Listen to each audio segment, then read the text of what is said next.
وہ 22वें पाकिस्तान के वजीर आजम बने, और जब वो 22वें पाकिस्तान के वजीर आजम बने तो उन्होंने कुछ ऐसे आइकॉनिक काम किए, ग्रेट लीडर, ग्रेट काम, ग्रेट सोच किए।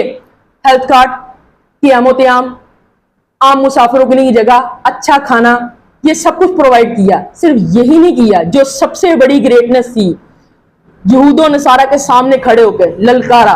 किसको ललकारा? कि भाई तुम मेरे नबी पाक सल्लल्लाहु अलैहि वसल्लम की शान के खिलाफ बात करते हो, यहां दर्द होती है, ये तुम्हें समझना पड़ेगा।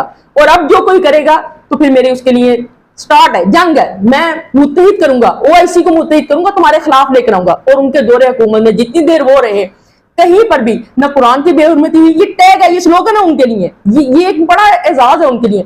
ना ही किसी जगह पर जो था ना, किसी ने नबी पाक सल्लल्लाहु अलैहि वसल्लम की गुस्ताखी करने की कोशिश की। हॉलैंड में करने की कोशिश की थी, उसके बाद उन्होंने ऐसा किया, ओआईसी को इकट्ठा किया, मलेशिया को बुलाया, तुर्की को बुलाया, और सब एक मुंह हो गए। जब एक मुंह हुए तो उनको पता चला यार हमारी